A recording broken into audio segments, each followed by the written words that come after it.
एक बार की बात है, एक छोटे से शांत गांव में डेज़ी नाम की एक दयालु और कोमल गाय थी। डेज़ी पूरे गांव में अपनी बड़ी भूरी आंखों और सबसे प्यारी मुंह के लिए जानी जाती थी। हर दिन वह घास के मैदानों में घूमती, ताजी हरी घास चबाती और गांव वालों को सबसे मलाईदार दूध पिलाती। एक धूप भरी दोपहर जब डेज़ी खेतों की खोज कर रही थी, तो उसने घास के मैदान के किनारे एक बड़ा छायादार पेड़ देखा। पेड़ का तना मोटा था और चौड़ी, पत्तेदार शाखाएं थीं जो हवा में धीरे धीरे हिल रही थीं। डेज़ी ने खुद से सोचा, यह आराम करने के लिए एक आदर्श स्थान है। इसलिए डेज़ी पेड़ के पास गई और ठंडी छाया में लेट गई। उसे इतना आराम और सुकून महसूस हुआ कि उसने झपकी लेने का फैसला किया। जब वह सोने जा रही थी, तो उसने देखा कि एक छोटी चिड़िया एक शाखा पर बैठी हुई है, जो एक खुशनुमा गाना गा रही है। छोटी चिड़िया ने डेज़ी की ओर देखा और कहा, नमस्ते डेज़ी, ये बहुत प्यारा दिन है ना?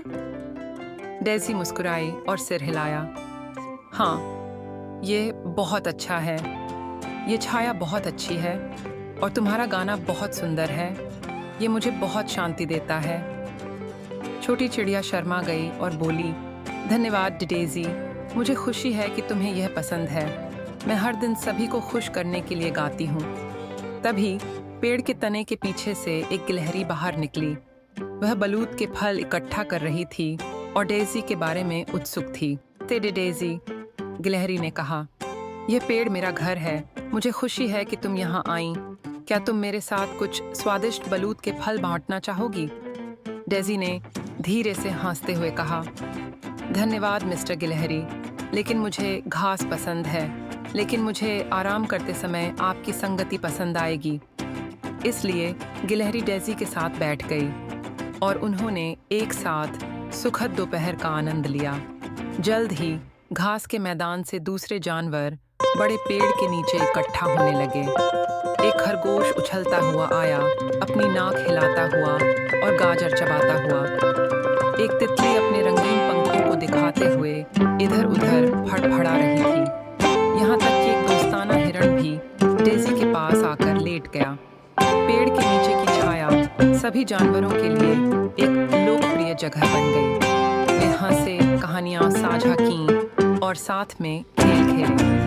डेज़ी को एहसास हुआ कि पेड़ सिर्फ आराम करने की जगह नहीं थी, बल्कि यह एक ऐसी जगह बन गई थी जहां दोस्त इकट्ठा होते थे, जहां वे खुशी और दोस्ती साझा कर सकते थे। जैसे ही सूरज ढलने लगा, डेज़ी खड़ी हो गई और अपने सभी नए दोस्तों को देखने लगी। इस शानदार दिन के लिए आप सभी का धन्यवाद, उसने कहा। इस पेड़ ने हमें एक साथ आने और एक दूसरे की संगति का आनंद लेने के लिए एक जगह दी है। आइए हम हर दिन यहाँ मिलें और इसे अपना खास स्थान बनाएं। सभी जानवर खुश हुए और सहमत हुए। उस दिन के बाद से वह बड़ा पेड़ जिसके नीचे डेज़ी कभी झपकी लेती थी, और